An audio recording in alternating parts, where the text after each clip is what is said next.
The small wooden house sat quietly at the edge of the village, where the road gave way to fields and the fields gave way to shadow. It was old, but tended to with careful hands. Its beams worn smooth by decades of touch, its walls infused with the faint scents of cedar smoke, tea leaves, and time itself. Evening light poured in low through the square window, a burnished gold filtering across the room like something sacred. Dust motes dancing in the slant of it as if they were remembering too. On a low cushion by the window sat the grandmother. Her hair was a crown of silver, tied loosely in a bun, wisps escaping around her temples and framing her lined face.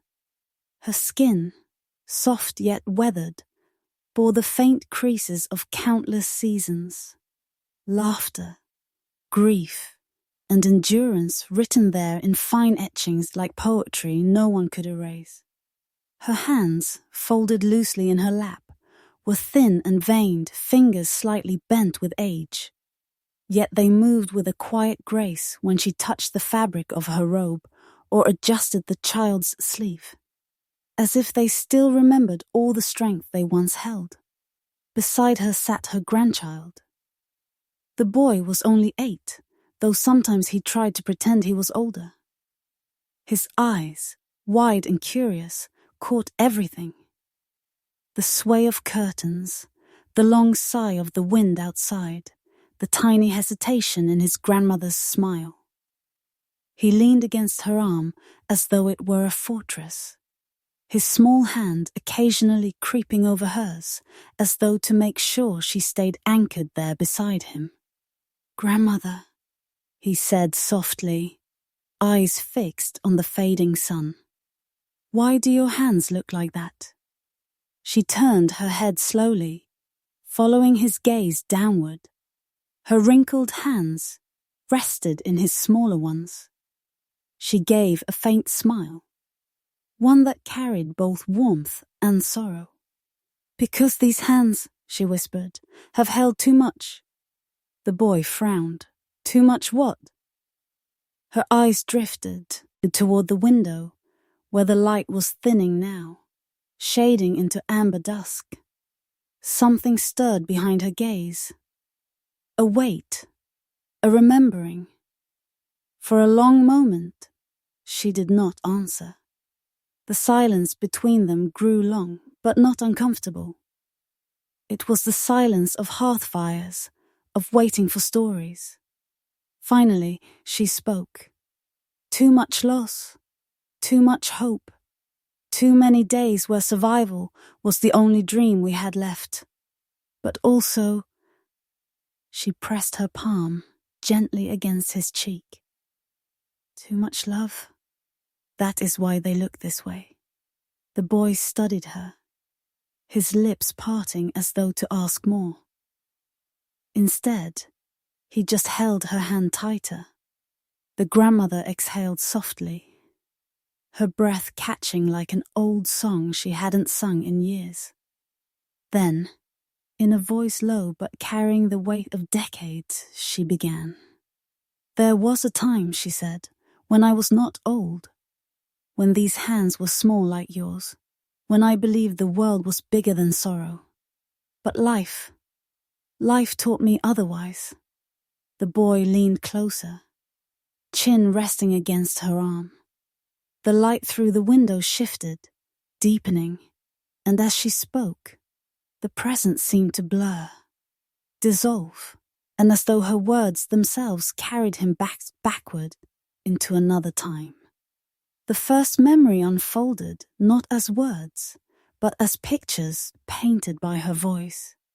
A village path under summer heat. A barefoot girl running, laughter chasing her. The taste of berries stolen from a neighbor's fence. The voice of her mother, sharp but kind, calling her home. She described it with a precision that made the child see it. The cracked clay of the earth, the wooden ladle in her mother's hands, the low songs sung at night to keep the darkness away. But even in the joy of that childhood memory, there was a shadow. I was not yet 10, she said, her voice growing quieter, when I learned what death was. The boy's breath caught. It was my little sister, she continued, eyes clouding in Tahan, the lines on her face deepening with the memory. She was only 3. A fever took her in the night. We had no medicine then, no doctor near enough. I remember my mother rocking her, even after her tiny chest stopped rising. I remember my father's silence. He could not weep in front of us, but his hands shook so badly the lamp spilled. The boy blinked, his throat tight. Did you cry? Her lips trembled into a bittersweet smile. I screamed until my voice was gone. And then, I did not cry again for many years. I thought if I stayed strong, my parents would hurt less. But a child's strength is such a fragile thing. The room had grown darker now. Shadows pooled in the corners, though the warmth of her voice kept the air alive. She reached for the small oil lamp on the low table, lit it with a practiced hand, and the golden flame threw soft circles across their faces. Her eyes glimmered in the light. That was only the beginning, she said. Life asks much of us. Sometimes more than we think we can give. The boy's grip on her hand tightened. But you're still here? Yes. Her voice was steady, but the fire in her gaze flickered with 100 untold stories. I am still here. The room held them both in its gentle silence. Outside, the crickets had begun to sing, their chorus filling the air. The boy rested his head against her arm, and the grandmother smoothed his hair with a tenderness so deep it seemed to carry the love of generations. Will you tell me more? He asked, his words almost a whisper, as though afraid she might say no. Her eyes softened, and for a moment she seemed unsure. The past was not an easy country to travel, yet she looked at him, his innocent gaze, his unbroken trust, and something in her heart yielded. Yes, she said, I will tell you everything. And in that promise, the evening deepened, ready to cradle all that would come. The lamp's flame bent and flickered as the night wind pressed against the walls.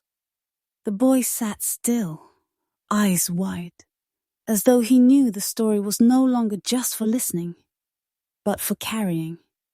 His grandmother drew in a breath, her fingers gently brushing the frayed edge of her robe. When my sister died, she began, the house grew heavier.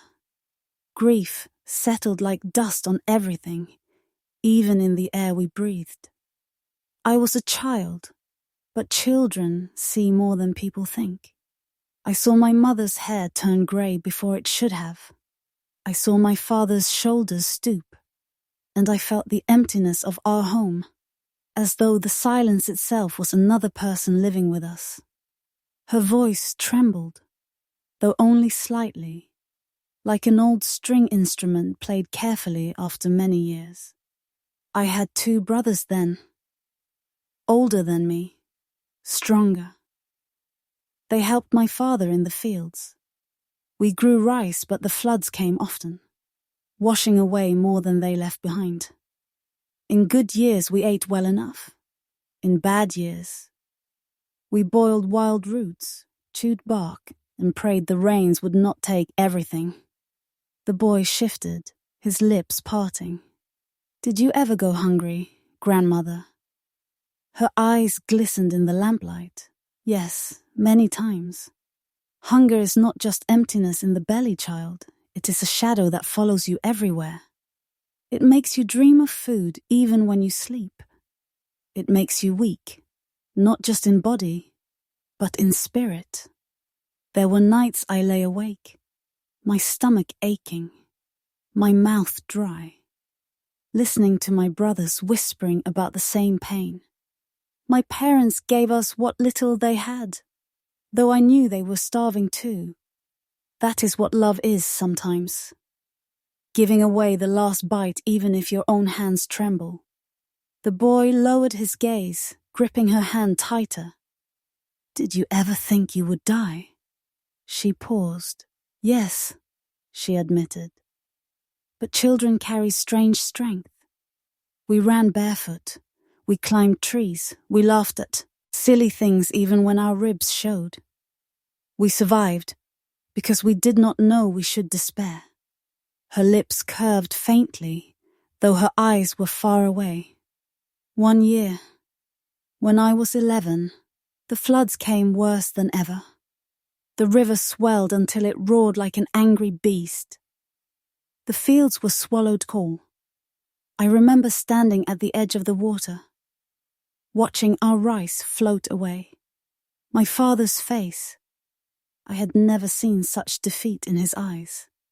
He did not cry, but the silence around him was louder than weeping.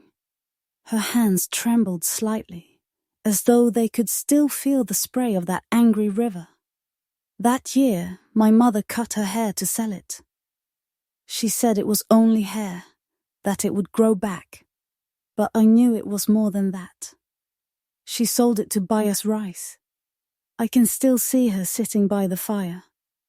Her hair cropped uneven, her hands shaking as she cooked the grain. When we ate that meal, I chewed slowly, swallowing my tears with every bite. Each grain felt like a piece of her sacrifice. The boy gasped softly, his chest rising fast. She gave her hair just for food.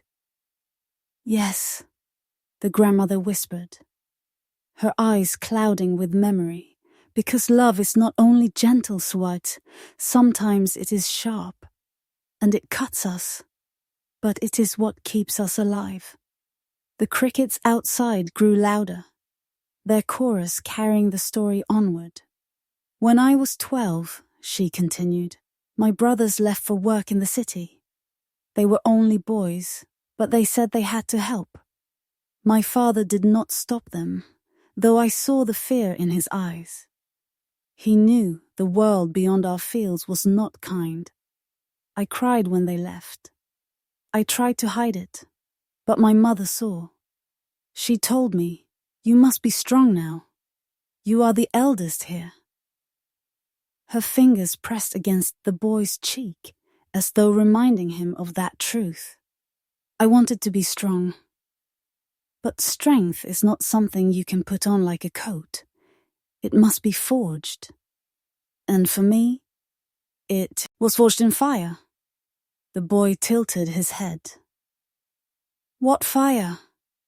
Her lips pressed into a thin line. For a moment she hesitated, as though the memory was too sharp to touch. Then she sighed. That winter was bitter. The cold came early, sharper than knives.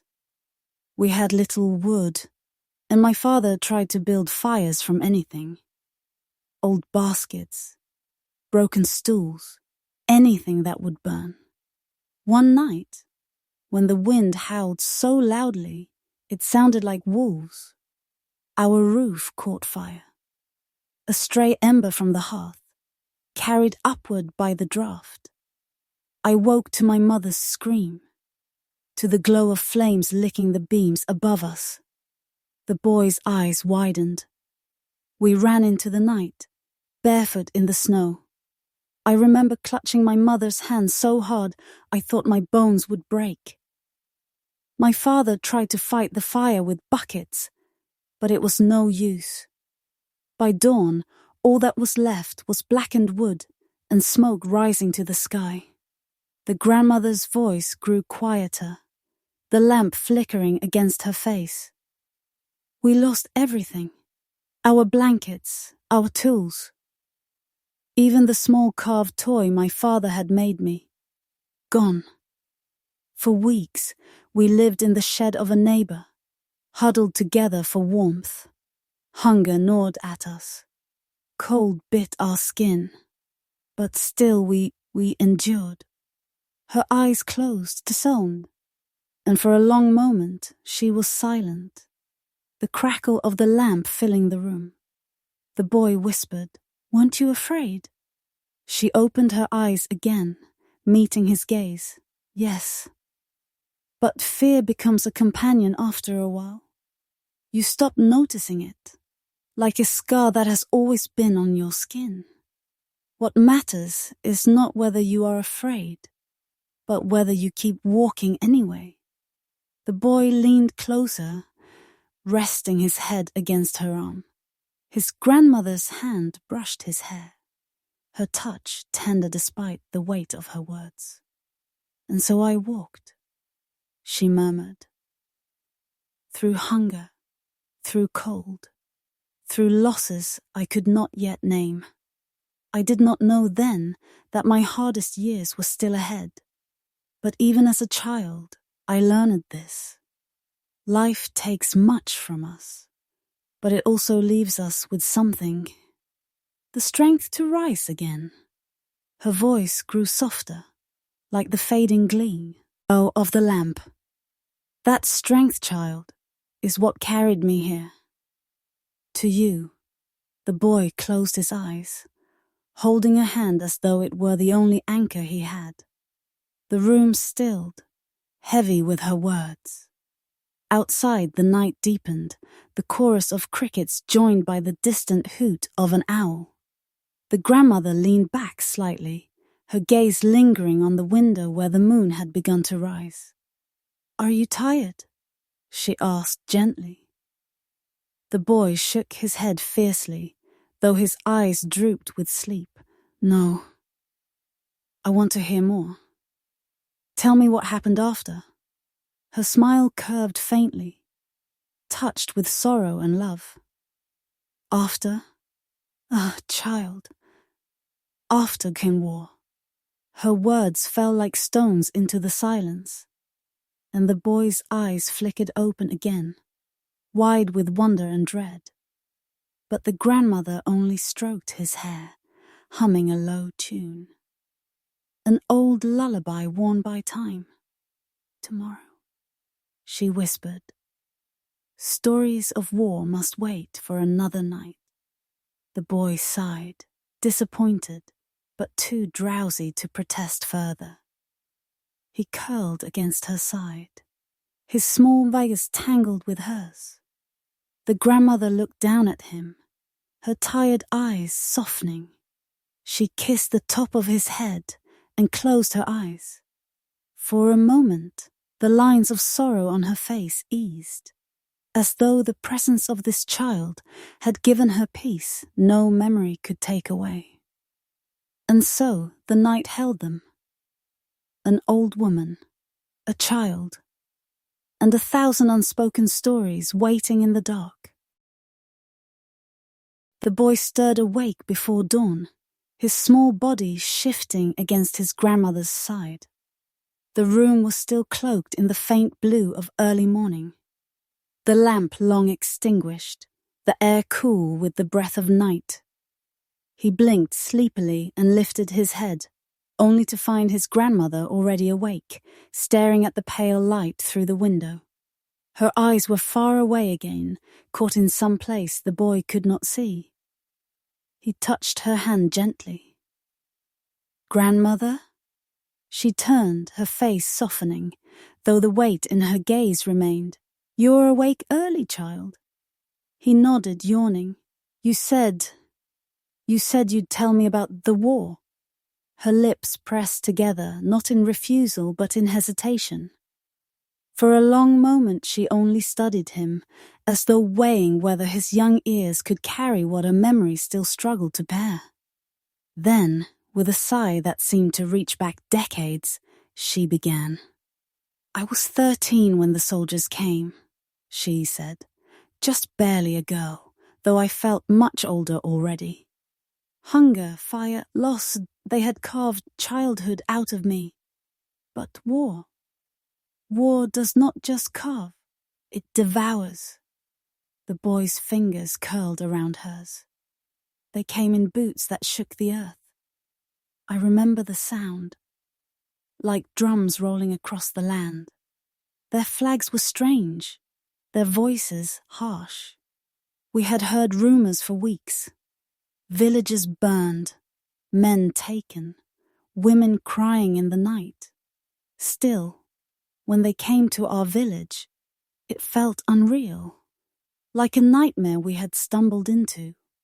Her eyes grew distant, the lines on her face tightening. My father told me to stay inside, but I watched through the cracks of our wall. I saw them take our rice, our chickens, even our tools.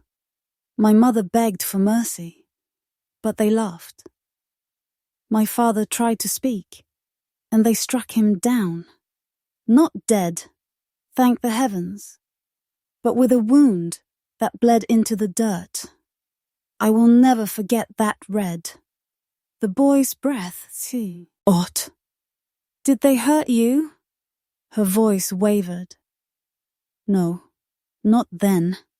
But I saw what they did to others. Our neighbor's daughter.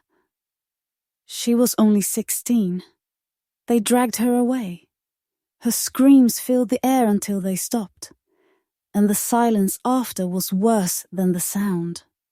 I remember clutching my mother's robe, feeling her body shake as she held me close. That was the day I understood how fragile safety is.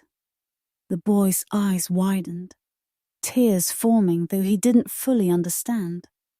He pressed closer to her, as though to shield her from memories that could no longer reach her.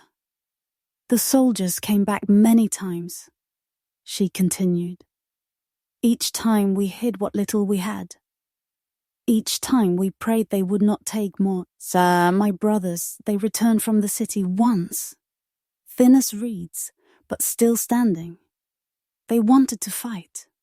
They whispered of joining resistance groups in the mountains. My father forbade it. He said, a dead son feeds no one. But I saw the fire in their eyes, the anger carved by hunger and humiliation.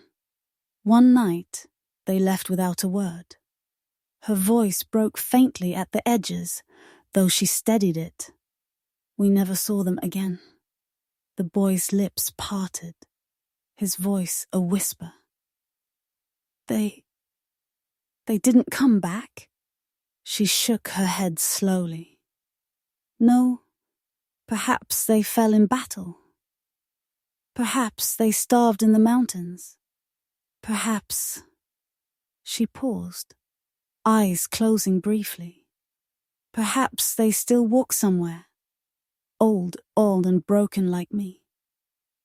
But in my heart, I buried them long ago. The silence in the room was heavy, broken only by the morning birds beginning their song outside. My father grew weaker after that, she said. The wound in his side never healed right. He worked the fields until his hands bled. But his strength faded. My mother aged 20 years in 5. And I became their pillar. A girl, carrying the weight of a family. I cooked. I cleaned. I tended the fields. I nursed my father when the fever returned. Childhood was gone, replaced by duty. The boy swallowed hard, staring at her. Weren't you scared all the time? She gave a faint smile. Yes, but fear becomes a kind of skin you wear. You learn to live with it. What terrified me most was not the soldiers or the hunger. It was losing the people I loved, one by one, until no one remained. Her eyes drifted to the window, where sunlight now crept across the fields outside. One day, she said quietly, the soldiers burned half the village. They said we had sheltered rebels. Perhaps it was true. Perhaps it was only an exchange. I watched flames swallow homes, the sky black with smoke. People ran, carrying what little they could. My mother shoved me into the woods, told me to hide. From the shadows, I saw everything. Neighbors screaming, livestock crying, roofs collapsing in sparks. Our home survived. But many others did not.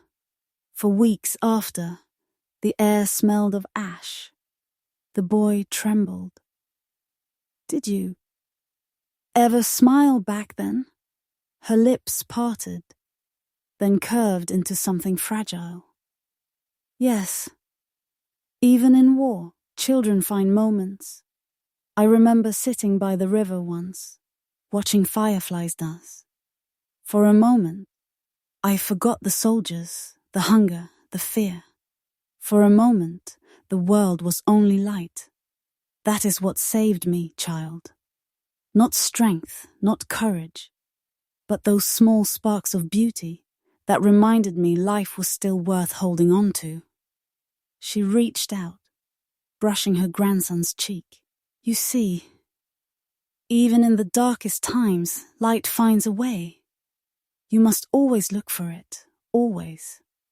The boy nodded, his eyes shining.